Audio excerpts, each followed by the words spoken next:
Transferable skills.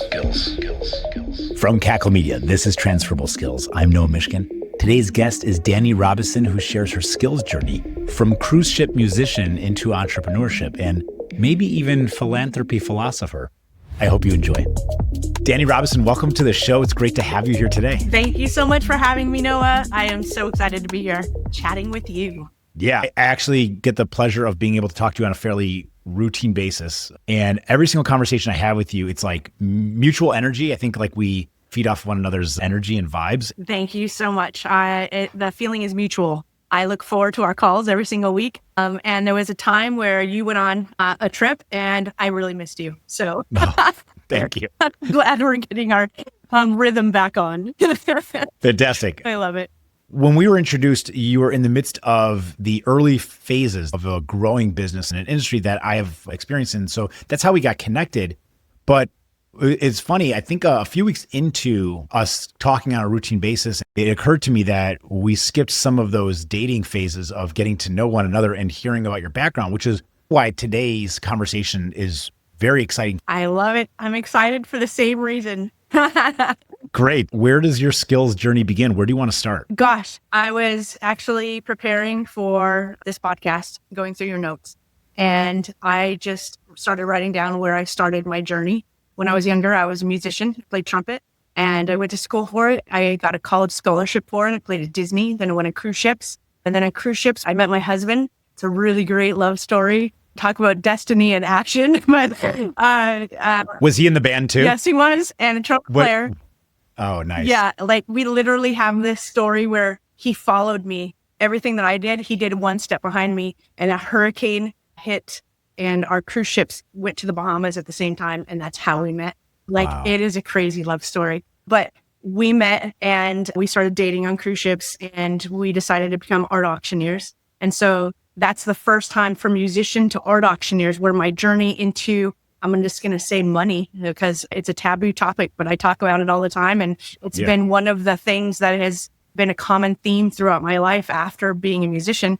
And from art auctioneers, I moved back on land and went into financial services and then mortgage industry and then mergers and acquisitions and then real estate. And then we built what we have today. Every single one of those chapters in this book of yours could be its own 1 hour conversation. Mm-hmm. And we're going to focus on a lot of the skills. I like that you said that we're going to talk a little bit about money because it is a taboo subject. And it's one of those things that is just so obvious we don't talk about it. You and I talked early on about some of the intentionality behind working hard and trying to accumulate wealth. Part of that is to live a lifestyle in as much as it is in order to be able to use that for good and opportunities to serve a community at large. So we can talk about that as well. It's funny that there does feel like a little bit of a taboo, but almost shame in talking about a goal of striving towards wealth and financial well-being, but there's nothing wrong with it. And so I'm glad that you brought that up first. Yeah, I grew up in church and religion, and a lot of the people that I love and care about deeply were always giving back and never taking care of themselves first. And there's so much more that they could do if they would have simply took care of themselves first and grew that money and grew that wealth. And everything that they wanted to do in life, they could have done times 10, times 100, times 1,000. And I think it's part of growing up and wanting to make an impact in doing things for others. Like, we all want to do it, but the people with money get to do more of it. And there was something I just learned really early on. And I was just like, I want to go big. If I'm going to give back, I'm going to give back big. Yeah. If you serve yourself first and as a means to then grow a larger amount in order to then give back in a bigger way, I don't know which one's right or wrong. They both have a place. Actually, I would actually argue that it's the exact philosophy and strategy of all financial well-being and investment, which is diversification. Mm-hmm. And so too in charitable contributions and giving back, whether that is time and money, resources, support, strategy, idea, whatever, it does come down to a diverse community of how we give, in what manner, in what volume, quality and quantitatively. So I'm glad that there's a lot of people doing it in different ways. I've always had this desire to do things in a very big way. And I think some of it is just God given. Like there is a purpose why we're all here and why we connect with certain people and why we're drawn to certain things that give us joy. And mine has just been doing things in a very big way and surrounding myself with really smart, intelligent people like yourself. That's why I was like, Noah, we have to start talking. This is why I keep coming back. It's just all the compliments. But it's true. I think that everybody has their own path, and together as a whole, the whole thing works. And we have to have that diversity in order for the machine to work efficiently. Can we go back to your upbringing? Can you give me a little bit of context and paint a picture for me, if you will? What was your upbringing like? Yeah, I grew up in the church. We went to the largest church in Phoenix, Arizona, Phoenix First Assembly of God. And my dad was a children's pastor. And so we drove the buses to go pick up all the kids to come to church. We frequently went on missions trips and traveled and did weekends where we would give to the homeless. Like it was just all about giving. In order for all of that to happen, we'd always have to go to somebody who would have the funds for us to be able to do what we wanted to do and give of our time and give of our resources to be able to give back to people who needed help. And as I was growing up, I loved that part of it, but there was always this stumbling block I felt that my family was poor, rich in love, but poor in money. And if they wanted to go do something good, they had to find somebody who had the means to be able to fund the operation of doing good. And I thought, man, I wish that we just had this mountain of money because we just want to do good. We want to help other people. And what a great cause, but we need money to do that. So now money is a tool in order to provide impact and do good. And because nobody in my circle had money, for some reason, I said, I'm going to be the one. I'm going to change it. I'm going to be able to give back and make an impact. And I'm going to be able to fund it myself. So I'm never having to not do it because I don't have the funds, or I have to go ask other people to give me money in order for me to do good. At what age did you come up with these goals and determination? I loved my family. And so I always said, I'm going to buy my mom a car. I'm going to buy my mom a house. I'm going to take care of my family. They're never going to have to want for money. I'm never going to have to want for money. And so that started early on. The desire to build something and make bigger impact grew with the confidence of where I was going in life. So as I did bigger things, I went, what does this mean for what I can do as far as impact? I just, instead of thinking really big, like billions of dollars is where my brain goes now. When I was young, it was just thousands of dollars. And then can I eventually get to $10,000? And then $100,000 was big. And so I think it all just grew, but it started from the core of family. I just want to take care of them. Yeah. I remember realizing when I was very young that everything I wanted was in increments of about $100. Everything was about $100. And then as you get into like young adult age, everything is like about $1,000. And as you get into like midlife, it's like everything is in increments of $10,000.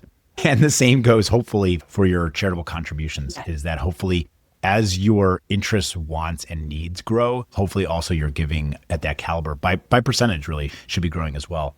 It is a fundamental, what do you want to call it? Value, rule, expectation that is across the board in pretty much all religion, is that the idea of, first of all, tithe, is in scripture, but it is a belief system in supporting community, and even better, and the highest level is supposed to be in anonymity. And which is, I actually had this conversation recently with an organization where I always have this moment of conflict where there's an option to put your name or to check the box anonymous. And I always wonder if I check anonymous, that's supposed to be the right way to do it, philosophically, values, religiously. And I always want to do that. And then I wonder, but if I don't check anonymous and my name is on a board, is that better because maybe it motivates others to see that people that they know? There's always the question in your mind of, I see these three people's names listed and we share a lot of belief systems and I agree with a lot of the things that they do in their lifestyles. And so therefore, if they're giving, maybe I also, and there's also maybe even a peer pressure, positive peer pressure there, which is the result is we're giving, maybe you should too. And it's such an interesting conundrum I'm always faced with. It's supposed to be better or help the organization by putting your name on the list. Anyway, but I like that this has been a big motivator in your upbringing for yourself. Where did you find this confidence though? Because you mentioned that as your confidence had grown and as you saw you were able to accomplish something, the question then is, what else can I do? What did I learn from that? Where did you get that confidence from? Yeah, I think it was literally from my parents being the type of people that always said, you can do anything that you want. And every idea I had, it was, you can do that. They just instilled this belief in me that I can do anything that I want. And so I just took that with me everywhere that I go. And then I just went after it. And I had this tenacity that I was just not going to give up because I was told I could do anything I wanted to. So if I'm not good enough, then I'll keep on practicing and I'll keep getting good enough. And I'll surround myself with the people to get me there, because that was one of the important lessons when I was younger is my family was not my teachers in life. I had to go find other people to learn how to do other things. So let's talk about that, okay, if you don't mind. I want to dig into that because as you start talking about learning and growing and figuring out how to do something, I want to know, what is the strategy or what is your go-to method of learning something new? Yeah. So I think it's truly about intention. What is the intention that you want to set for yourself of where you're going? And if you hold strong to that intention, you start asking the right questions, and the people that surround you start directing you to the right places to go. For example, I'm going to use you because we're having this conversation. I have the intention of building one of my businesses in the home service business circle trade. And as I'm exploring this intention of getting better and surrounding myself with people who can add value to my organization, that intention leads me to, hey, Dani, I know somebody that I think is really going to bring a lot of value to you. And then I got introduced to you, and then we developed this relationship and we started working together. And I think we've known each other for, 3 or 4 months, but like the time we've spent together has been so incredibly valuable and life-changing for that particular company. And so that intention set out to the right people led me to you. And so I've always done that. And it's always led me to the people that then poured into me and allowed me to grow. Thank you. I wasn't asking for a compliment, and I appreciate that. It was It's just great to use you as an example because we're talking. Thank you. That's why we're here. I agree. Networking is its own skill. How do you network with strategy and intentionality behind it to hopefully accomplish goals with call to actions? So that's a great question. And it's something I learned. It was part of networking as a skill, right? And it's sometimes the skills that you're learning, you're not really good at them the traditional way of how other people practice that skill.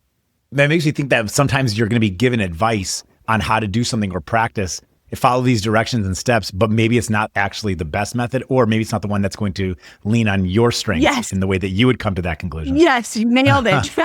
Wow. So I've always been taught networking. You have to go to these big events. You have to go there and you have to talk to people and mingle. And I'm not good at that. I am an introvert mostly, and I don't like shallow conversations. I like deep relationships, deep conversations.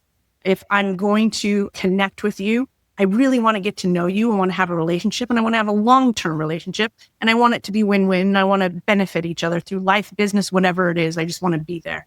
And so getting in a big, giant room with a bunch of people I don't know and creating conversations, not even knowing exactly who to talk to, who I can help, who can help me, was a nightmare. Then I thought, this is the advice that I'm getting to go meet people. This is going to be so hard because it's just not me. It's not how I do things. But then I learned that after those, I go in with the intention of knowing what I'm looking for. I did steer clear of shallow conversations because I'm just simply not good at it. And I would start telling people a little bit about what I do, and they would start pointing me in the direction, hey, go talk to this person or this person. So I would start gathering names and information. And then after the event, I would connect with them, send an email. Great to meet you. We didn't get to talk a lot. I would love to connect. And it was through that experience that I decided what I did not like, what I was not good at. But where the relationships came was those after conversations. And so I said, how do I do that without going to the big event where I don't want to be having these social conversations and be freaked out by all these people and be just mentally and physically drained after that? And it came down to, who are the relationships that you have right now?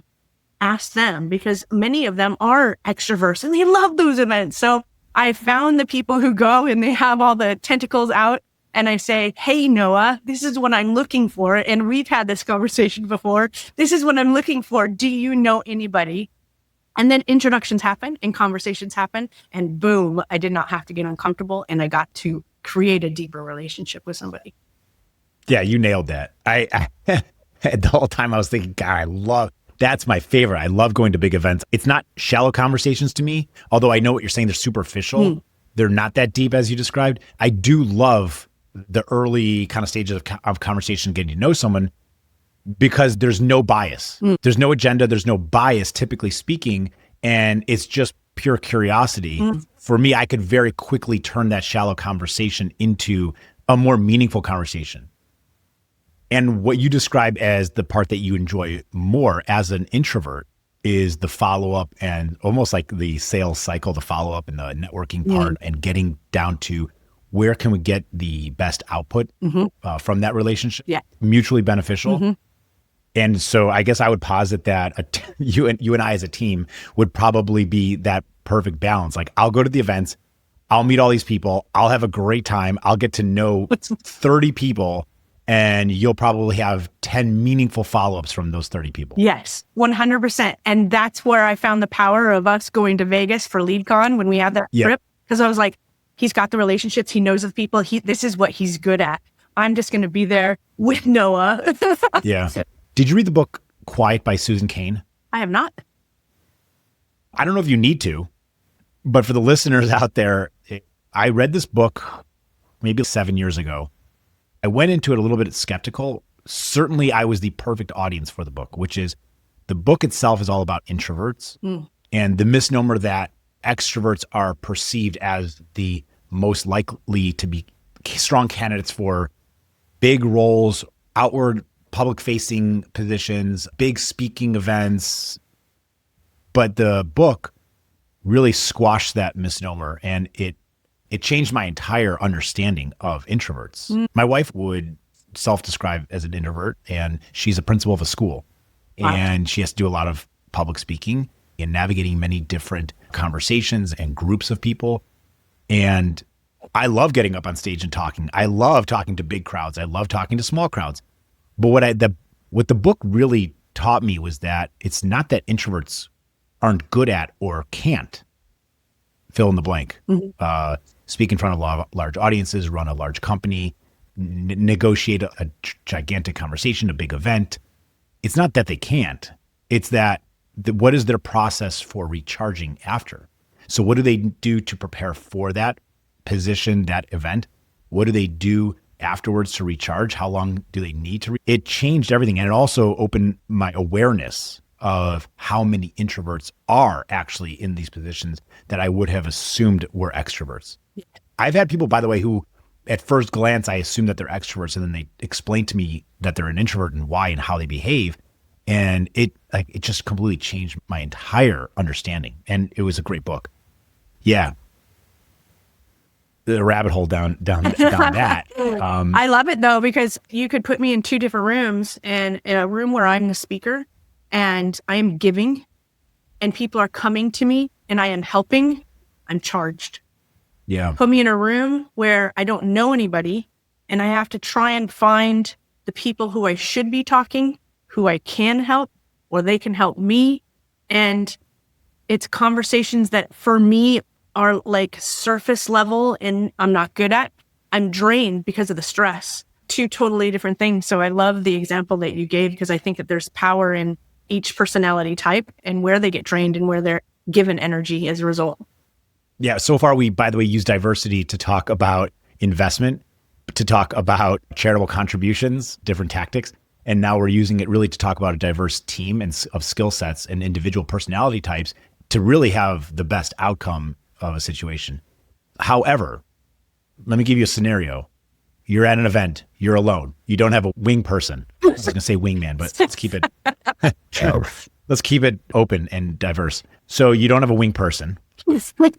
What is your strategy or tactic to at least manage, if not overcome, the anxiety or stress of those situations in order to figure out who to approach, how to approach them, and how to get down to where it actually is a meaningful conversation? What do you do in that situation? Fortunately, these days, typically at events, they will require you to get into small groups where you're forced into this interaction. But prior to that, when it's just you're sitting and you're in a crowd, it came down to talking to the person next to me. And sometimes, I'll be honest, I just didn't do it. I went there, I didn't talk to a soul, and I left. Oh, so let me ask you, when that happened, those events where you may have just been intimidated or not prepared, ready, or interested in talking to anyone and you left, did you feel like you didn't get anything out of those events or significantly lower value out of those experiences? No, actually, because I am an avid note taker. So I listened to the speakers, took great notes, connected with the speaker after the fact.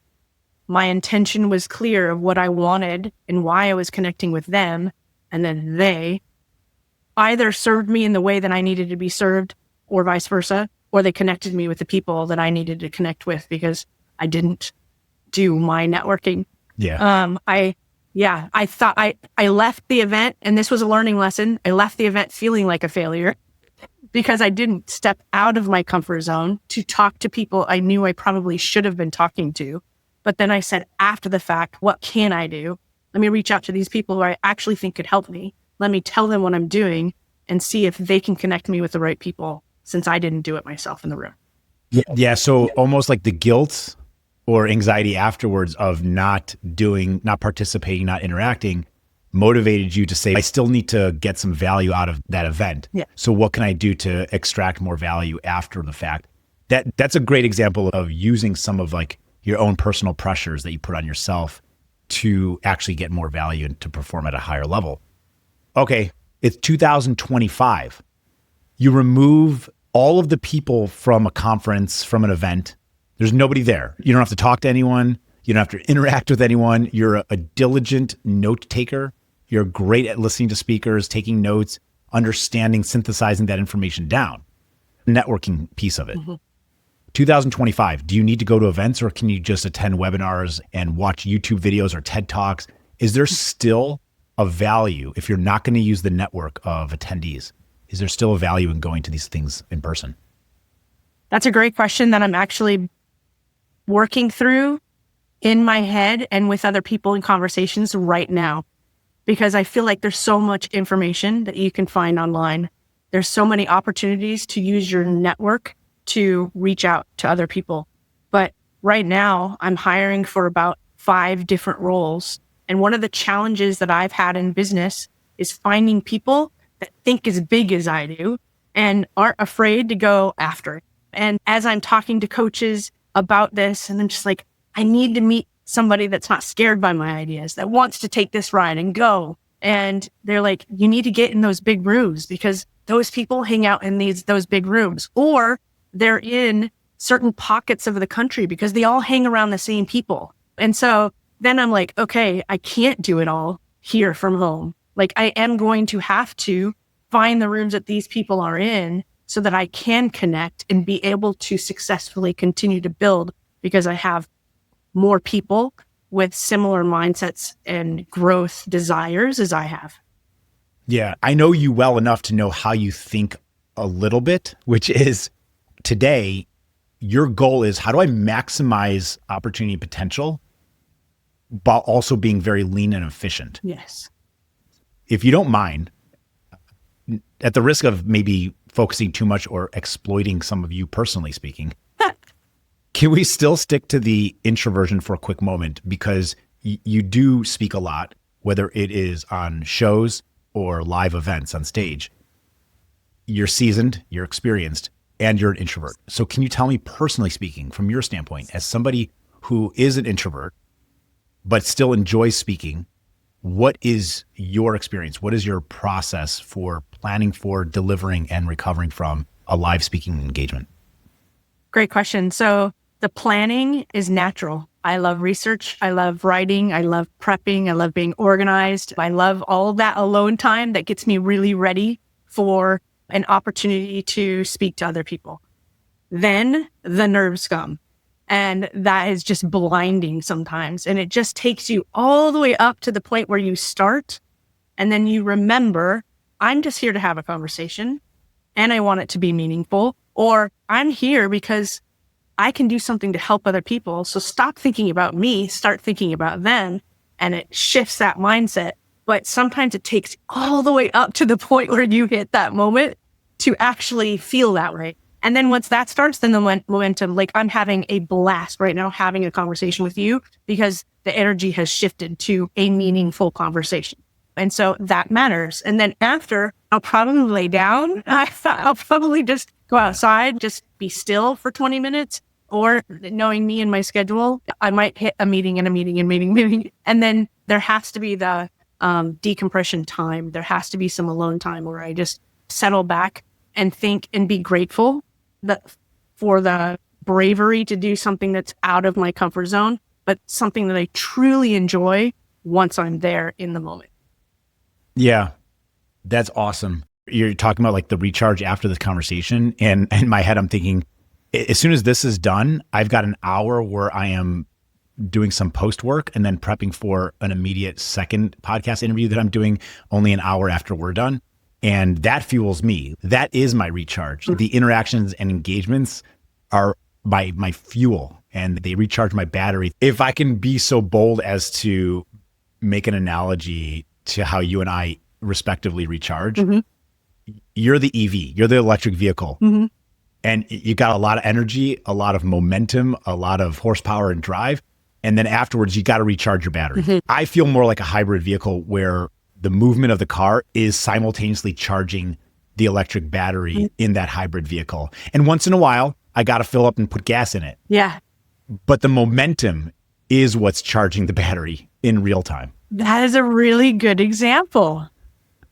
I love that. That's so true. Because at first you were talking about it, I was like, oh, but yeah, no, I can see how the momentum, that charges me too.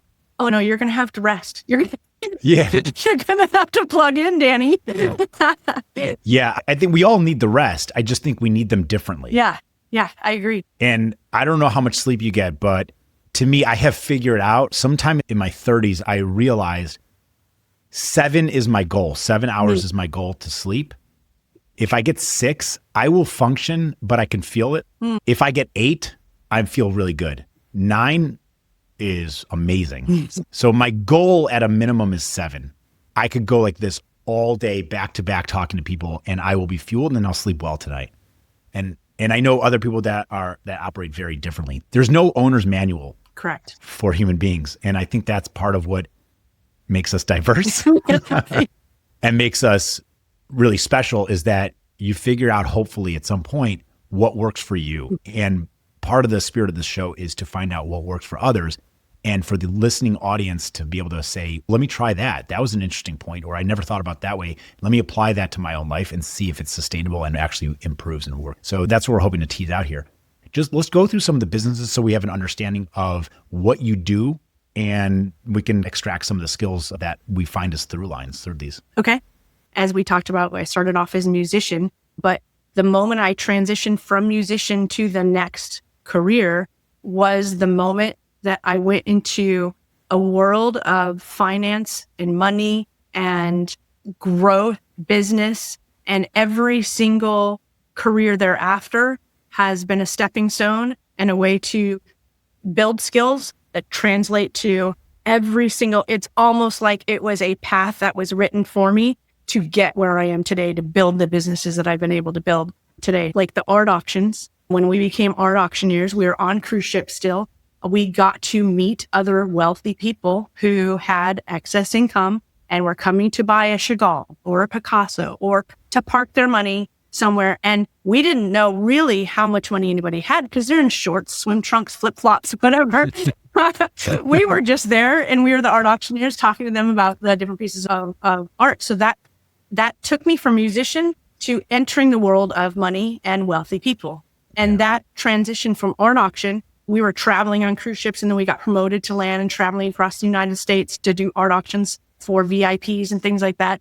That led me to, that's the world I want to live in. That's actually what, we talked about, I wanted hundreds and then thousands and then 10,000. And like, I started going, oh, look at what's possible. Okay, this is the world I want to live in because it actually achieves everything I've always wanted, but in such a big way. And I was so attracted to big. I went into the financial services industry to learn more about money and investing and asset protection, that whole world. I worked at New York Life and I learned about cash value life insurance. I learned about mutual funds. I got my Series 6 and 63. I was on my way to getting my Series 7, but then I decided, okay, I've learned enough about money and investing, but I just don't feel like my gut's telling me this isn't the path.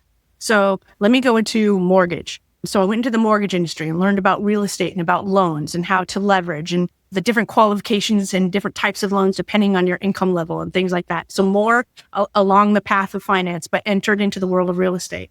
And so I took that knowledge and skills and I said, hey, I really love real estate and I've met some really cool people who run successful businesses. So I start teetering between business and real estate.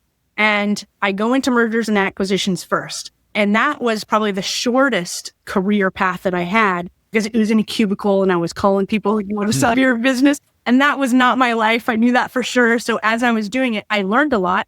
And I feel like I learned enough that I went, okay, I've learned enough here. I'm now going to move on to the next thing. And when you say you learned enough, was it the subject about finance and that? Was it also the skills it took to pick up the phone and just, bang the phones all day, dial, ask the questions, get rejected? Tell me the balance between subject and skill. Yeah. My desire and willingness to leave was knowledge because I'm an avid learner. I always want to learn. I'm very disciplined and I want to master whatever it is that I'm doing. So I had learned enough to feel like I could go. But the skill that was taught there was what you just said. Banging on the phone, sitting in that cubicle, like getting turned down all the time, talking to people about money, about business, about all of our financial situations. Why do they want to sell? What's going on? And learning all of that data, it gave me tenacity and willingness to just keep going. It didn't matter how many times I said no, or I got hung up on, or whatever it is that conversation led to. It just made me push. Also made me go, I don't want to do that for very long. So I took that knowledge and I said, I'm actually good with the knowledge that this brought me. I think I've up-leveled. And so now let's go into real estate. And so I went into real estate. And when you go into real estate, most people don't know the avenues in which you can go into real estate. They typically think if they're an investor, they typically think I got to buy a house. I'm a buy and hold. I'm a landlord. That's typically the path.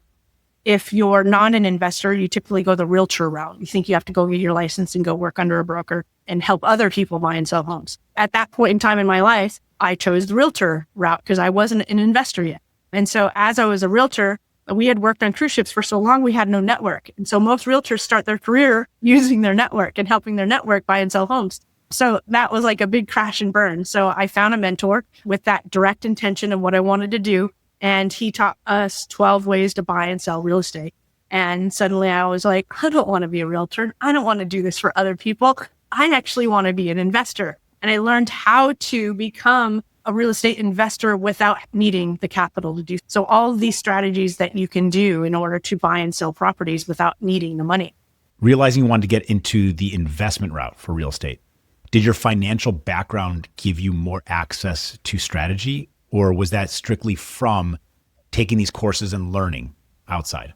The financial background really did help because there was this knowledge and experience and track record in the financial space that provided a level of trust with the people I was talking to, whether it was an investor who wanted to loan money in order to buy a property that I could do something with, or a seller who needed my help selling a property that they couldn't otherwise sell maybe in a traditional manner because I was no longer a realtor.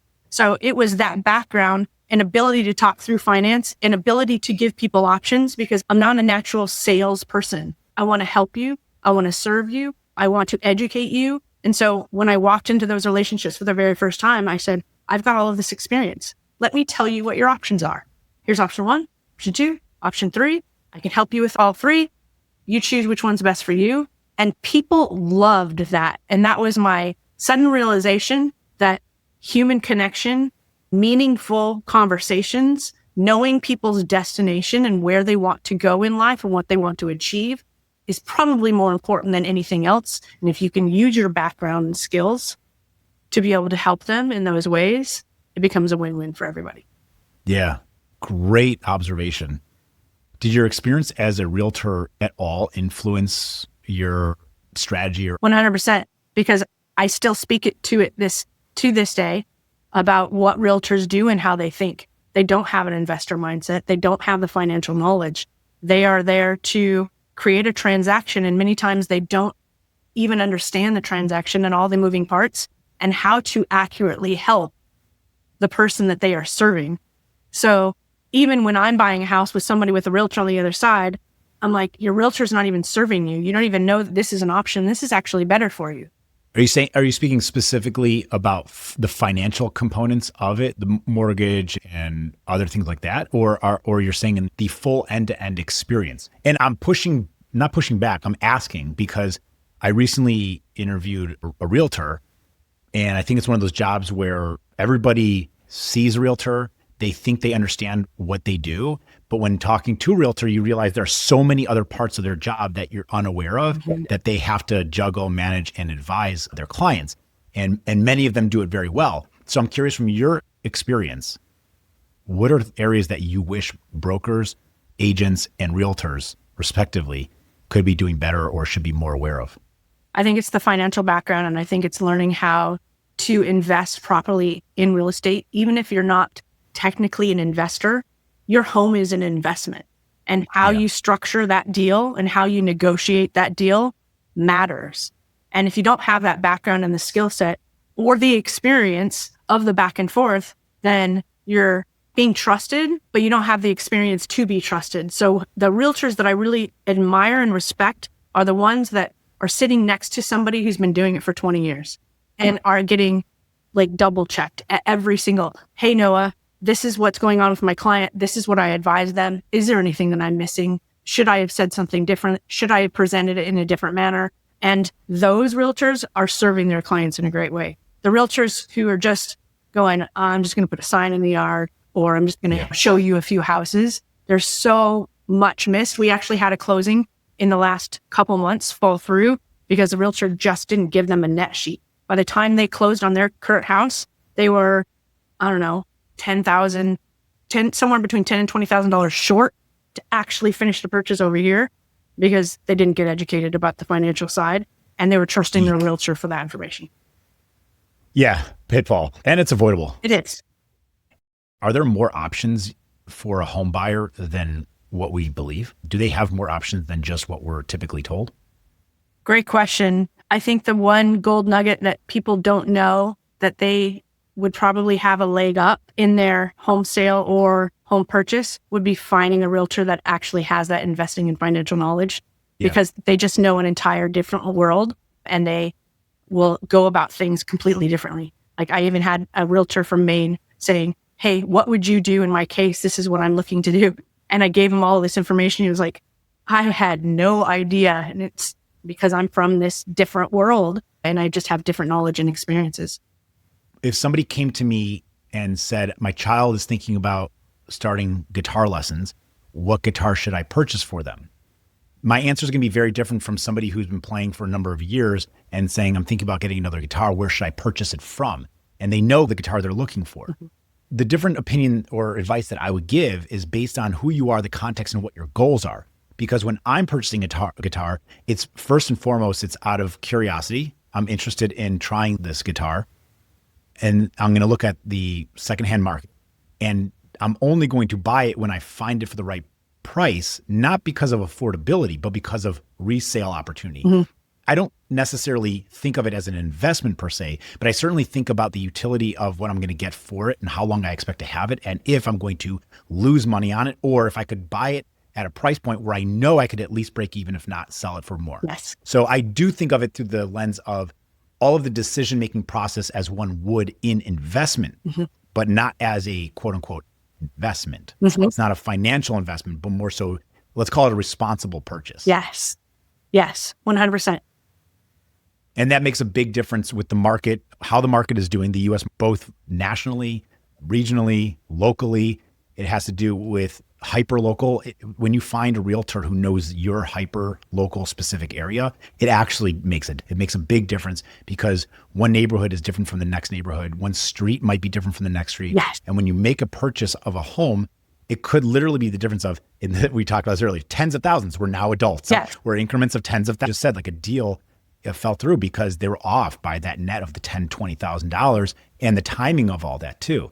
And so when you do find the home, it's not just about amortizing that cost and thinking about, I hope to have it for 30 years and 40 years. And so the difference of this amount of money is negligible when you think of it from a monthly mortgage standpoint. And while that is true, and it might be how you justify affordability on your purchase or what it is you're going to purchase, there is yet another filter with which you can think through making that purchase, that decision. And is this the right price point for me in this time, in this market, for this house? Because I also can't predict what will happen in 5 years, let alone 40. And what if I have to? Yeah. It could be for good reasons too, by the way. I got a job I can't say no to, and it's somewhere else I got to move. Mm-hmm. And so now I'm selling it much earlier than anticipated. And typically, what do they say? 3 to 5 years you have to own before it usually is the right time to sell, because of just all the closing costs involved. That's right. That you have to cover. Yes. Unless it's an outlier of a market where, like, it really skyrocketed. Mm-hmm. Those are outliers. We don't count those. But typically speaking, what if you had to move sooner than that 3 to 5 years? Mm-hmm. The question is, did you get it at a great price point where it really doesn't matter? Yep. So that's a great lesson. And I appreciate you giving that one to us here, because I think about these things in certain contexts, but not all. And maybe I should be thinking it more broadly too. I think it's one of the top transferable skills in life in general is the research and due diligence you put into who you're working with. Because I can provide so many examples, but as you were talking and you mentioned mortgage, I was like, oh, I know a guy that is one of the best mortgage brokers in the United States, and he goes on stage all the time. He talks about history. He talks about refinances, when you should refinance, when you should not refinance, how much you're losing because you chose to refinance because somebody told you to and you shouldn't have. Like, it's the level. You and I recently had a conversation in a call we had about Ferraris and about hiring a Ferrari, somebody who you bring on and you simply get out of their way because they have the knowledge and the experience and the historical track record to do way better than you ever could even dream of. And that is my current intention in business, in life, is how many Ferraris can I surround myself with? Because that's where I really can. Put them on the track, get out of the way, let them do their thing. That's right. Part of my philosophy as a hiring manager, I'm not here to tell them how to do something. I'm here to give them the context, to give them our values, and they understand what our mission is. And now they do it the way they do it that meets our mission. And I hate micromanagement. I don't want to be on either end of that. Yes. And so it's amazing when you have the opportunity to hire those Ferraris. You give them enough information, what they need, and then it's off to the race. Go. Yes. The big thing that I talk about all the time is us as humans, humanity in general, and our pursuit of purpose, love, connection, freedom, safety, peace, joy. And I've always just lived my life in a way that I just follow the path, the divine guidance, if you will, because there's very few accidents. I truly believe that. I believe you meet people and do things for a reason. And I'm just a strong believer in that. Follow your gut and you'll get where you want to go. Well said. Given your natural strengths and learned skills, what job might you excel at, but are also exceedingly overqualified for? What would those be? You can give me 1, 2, or 3, any examples. Yeah, I actually had a few, but I'm going to nail one because it was my favorite. And the word guilty pleasure is what honed me in on this one. And it was travel concierge to billionaires. And why I chose that is because of my life's theme of wanting to make an impact, wanting to grow, wanting to make a lot of money, that taboo subject. I'm not afraid to say I'm going to take care of myself. I'm going to take care of my family. I'm going to take care of those I love. And with all of the abundance of excess, I'm going to give back and help change the world.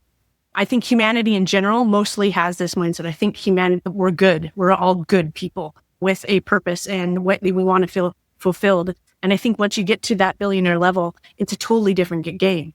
So why I feel overqualified is because I'm on the path and I want to be the one hiring the travel concierge. But if it's a guilty pleasure, I want to be the concierge so that I'm in those conversations. I'm on those planes. I'm in those destinations around those people, hearing the conversations, the deals being made, how they're impacting the world, because I'm stronger for it. Well said. The intention of this is when people list a few different guilty pleasure jobs that they would be exceedingly overqualified for, but they would love to do and think that they would nail it, just kill it in those jobs. It's to tease out the subjects, the interests, what brings you joy, and ultimately to extract those skills and then apply them into your role or any role that you're looking for. Typically, it's about the skills. And in your case, your answer is really more about the value. It's not that the skills are what you're teasing out, but really the value of what you believe in and what really drives and motivates you constantly. So I love that answer. Thank you for sharing that. Yeah, my pleasure. One of my other ones was an ice cream shop owner. Like, I just started laughing so it's a great question. I love that you asked this on the podcast. It's just phenomenal. Get your brain thinking in different ways. I used to ask this question at work, and the initial superficial fear is, are you trying to encourage somebody to quit their job at the company to go pursue? I'm like, that's why I'm looking for exceedingly overqualified guilty pleasures, is that it's unlikely that someone's going to quit for that. And go for it. Go for it. If that's really going to bring you joy in life, absolutely go do it. Yeah.